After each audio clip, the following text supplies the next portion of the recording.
केजरीवाल खुद जिताएंगे मोदी को 2024 का चुनाव। शाह का प्लान, आम आदमी होने वाला है एक्टिव। दिल्ली से झारखंड तक इंडिया गठबंधन दोहरा रही है वही दो गलतियां, जिससे मिलती है उसे चुनाव में हार। 2 घंटे की बैठक में नड्डा ने तय कर दी रणनीति, 4 नए प्लान से 2024 में हैट्रिक लगाने की तैयारी। केजरीवाल भले ही विपक्षी गठबंधन के अगवा बनने की कोशिश में हैं, लेकिन 2024 चुनाव में वो खुद मोदी को जीत दिलाएंगे, जिसका प्लान ईडी के नोटिस के बाद लगभग तैयार हो गया है।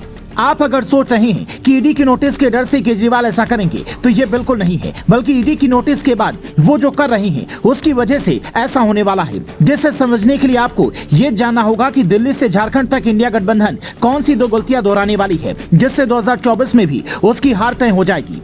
गलती नंबर 1, वंशवाद को बढ़ावा देने का काम दिल्ली और झारखंड जैसे राज्यों में होने वाला है, जिसकी उम्मीद कम से कम केजरीवाल जैसे नेताओं से किसी को नहीं थी। केजरीवाल अगर जेल गए तो अपनी पत्नी सुनीता केजरीवाल को सीएम बनाएंगे, जिसकी संभावना ज्यादा है, क्योंकि जेल से सरकार चलाने की परमिशन मिलना मुश्किल है। इसके अलावा झारखंड में हेमंत सोरेन भी अपनी पत्नी कल्पना सोरेन को सीएम बनाएंगे। अब नई पीढ़ी की ये दोनों नेता अगर वंशवाद का उदाहरण पेश करेंगे तो जनता इन्हें लोकसभा चुनाव में तवज्जो देगी।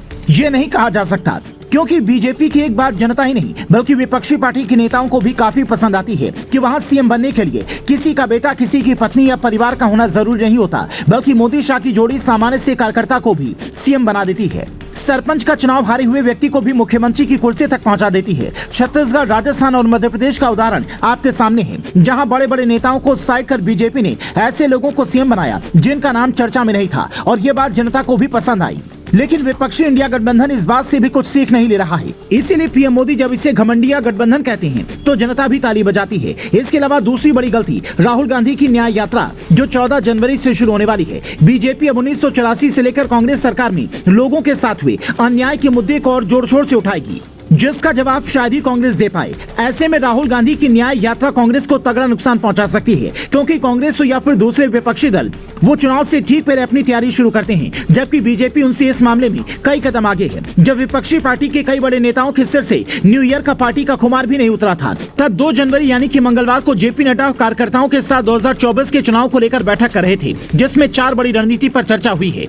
और ये ऐसी रणनीति है जो अब तक लागू नहीं हुई है। पहला, ज्वाइनिंग कमेटी का गठन। दूसरे दल के नेता जो बीजेपी में आना चाहते हैं उनके लिए ज्वाइनिंग कमेटी बनेगी, जो ये आकलन करेगी कि फला नेता को पार्टी में लेने से क्या नफा नुकसान होगा। दूसरा, हर बूथ से कार्यकर्ता को राम मंदिर का दर्शन करवाया जाएगा। 25 जनवरी से 25 मार्च तक रोजाना 50,000 लोगों को दर्शन करवाया जाएगा। इससे राम मंदिर का संदेश हर बूथ तक पहुंचेगा। तीसरा, 14 से 22 जनवरी तक अयोध्या में स्वच्छता अभियान चलाया जाएगा। 22 जनवरी को दिवाली जैसा माहौल बनेगा, जिसका मतलब 2024 चुनाव में राम मंदिर के मुद्दे को बीजेपी फिर से बनाएगी। चौथा, नए मतदाता, युवाओं और महिला मतदाताओं पर खास फोकस किया जाएगा। इसके लिए अलग रणनीति तैयार होगी।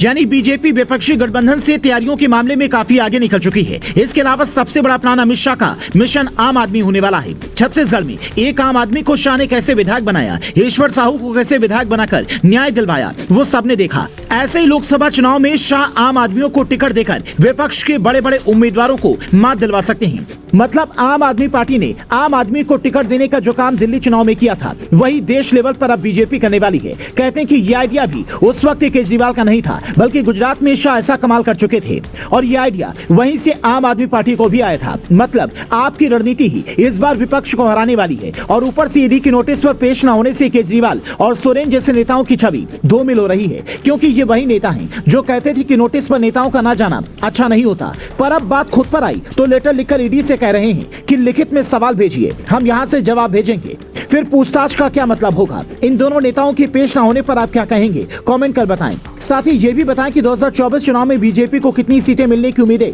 आप कर रहे हैं।